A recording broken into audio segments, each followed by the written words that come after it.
Welcome back to my channel Math School. So today we are going to learn a new chapter, that is chapter 11, Introduction to Trigonometry. So let us begin with the video. Chapter 11, Introduction to Trigonometry. So this chapter is very much important as the topics from this chapter will be continued in your higher studies. So today let us learn the introduction to trigonometry and let us see what trigonometry means. In my previous videos we have already studied about triangles, and in particular we have studied about right triangles. So let us see some examples from our surroundings where the triangles can be imagined to be formed. For example, suppose the student of a school are visiting Qutub Minar. Now, if a student is looking at this Qutub Minar standing at a distance, so here you can observe that a right angle triangle can be imagined to be made as shown here in the figure. So can the student find out the height of the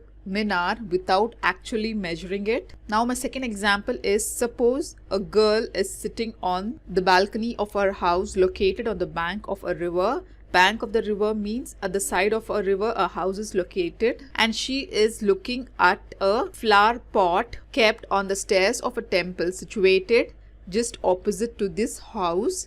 So here also a right angle triangle is formed. If you know height at which the girl is situated from the ground, then can you find out width of this river? Now suppose a hot air balloon is flying in the air. A girl happens to spot this hot air balloon in the sky and runs to her mother. By the time her mother rushes out of the house, the hot air balloon has moved ahead at a point B now.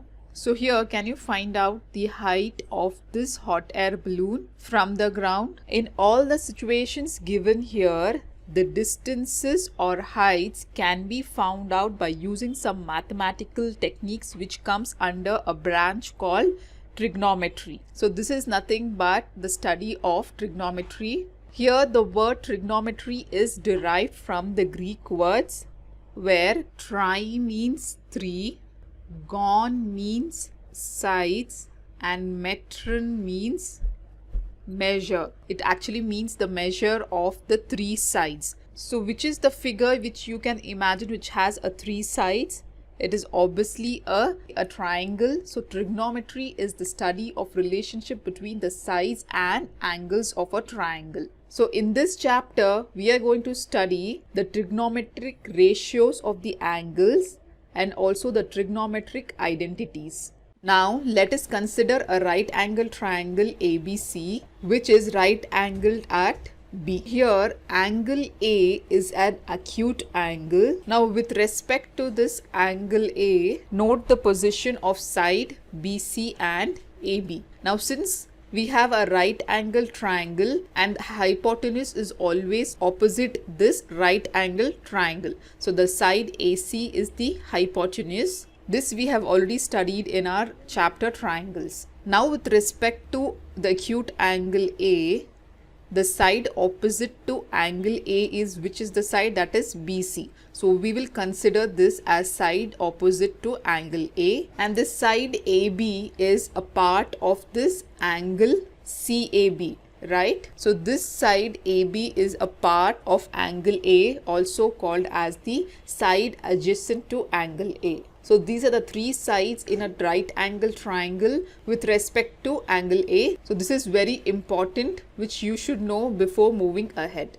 Now suppose when your angle changes, that is instead of looking from point A, you're looking from angle C. Here the hypotenuse will remain as it is, but the sides will change. For example, if you look here again we have a right angle triangle with right angle at B. So always the side opposite the right angle triangle will be the hypotenuse. And now since we are looking from this point C, so the side opposite this acute angle will be the side opposite to angle C, and the side along this angle C will be side adjacent to angle C. So depending upon from which angle you are looking, the side opposite to the angle and the adjacent side will change, but the hypotenuse will remain fixed, that is the side opposite the right angle. So before looking into the defined trigonometric ratios, let us again come back to this figure. So we have a right angle triangle, that is right angle at B, and the side opposite this right angle triangle is hypotenuse, that we already know. Now again we have an angle A, which is an acute angle, or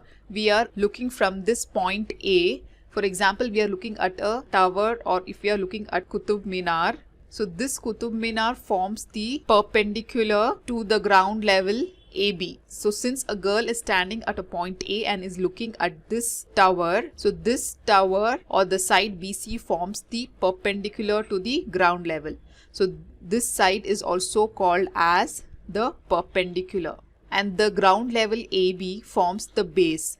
So the side adjacent to angle A is also called as the base. AC is the hypotenuse, AB forms the base, and BC is the perpendicular. Now coming back to the 6 trigonometric ratios which we are going to learn and remember to solve any trigonometric questions. So the first, I'm going to teach you the generalized form of the trigonometric ratio. The first trigonometric ratio is sine theta. So you must be wondering what this value theta is. Theta is nothing but value of any given angle. Here the theta can be 40 degrees, 60 degrees, 80 degrees, anything. The value of this angle A denotes the value theta. For example, value of angle A is 60 degree, then the value of theta will be 60 when we are finding out the value of sine A. So theta is nothing but angle, that is, it can be either 30, 40 or 60. It can be anything.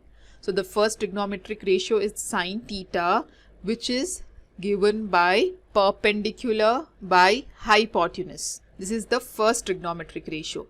Now the second trigonometric ratio is given by cosine theta, which is defined as base by hypotenuse, right?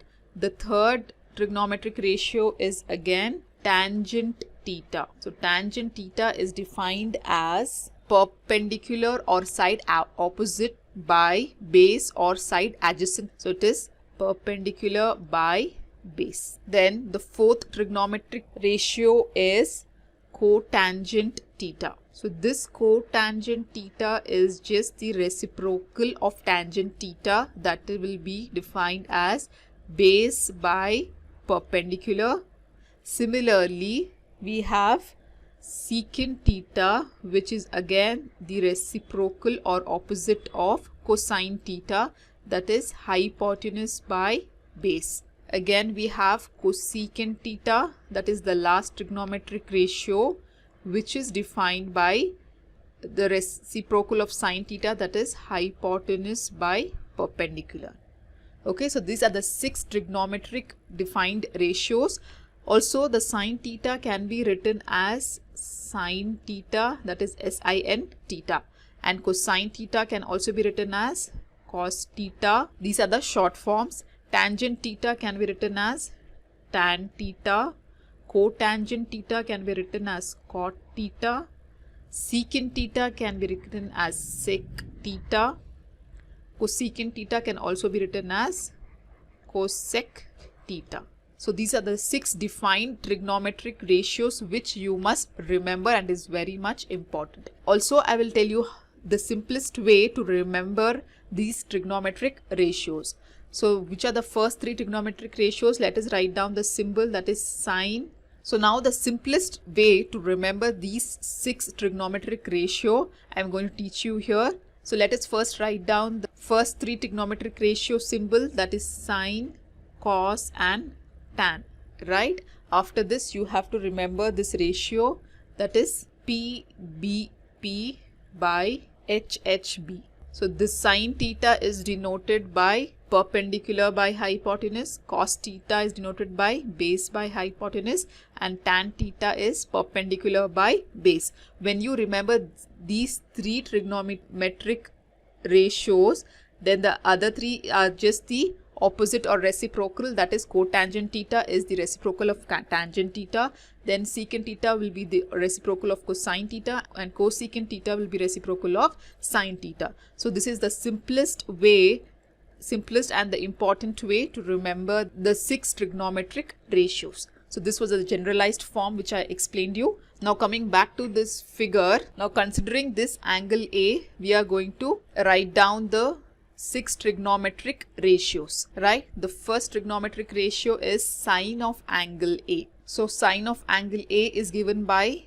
perpendicular by hypotenuse. So what is the perpendicular? That is the side opposite to angle A, and the hypotenuse, that is base BC by AC. Similarly, the second trigonometric ratio is cosine theta or cosine of angle A, which is given by base by hypotenuse.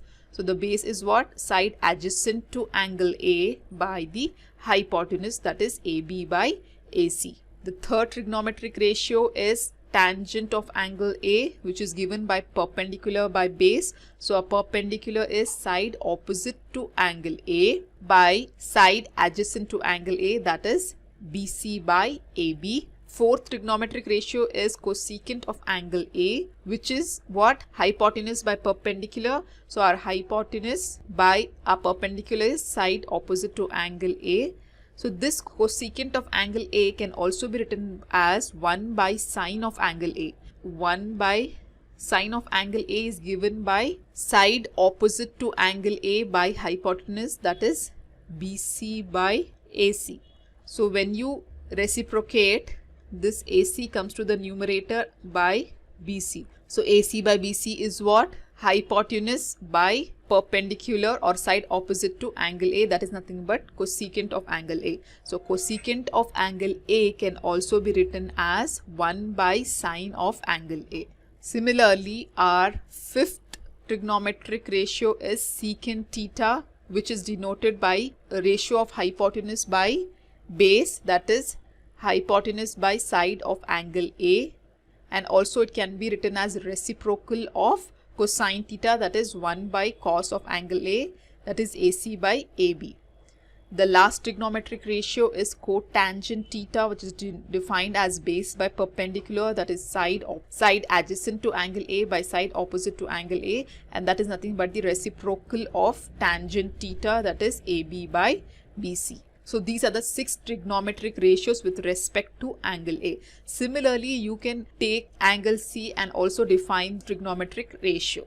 But if you remember generalized trigonometric ratios, then you can easily write these trigonometric ratio for any given angle in a right angle triangle. So basically, the trigonometric ratios of acute angle is in a right angle triangle expresses the relationship between the angle and length of the side. So here you can see the angle is defined by length of its sides. So this is nothing but the trigonometric ratios. In my next video, I'll be solving example 1 from chapter 11, Introduction to Trigonometry. So till then, do like my video, subscribe to my channel, and don't forget to hit the bell button below to get the latest updates of my videos, as I'll be completing the whole syllabus for class 10th SLC and CERT Math. And also do watch the related videos shown on the screen. Thank you.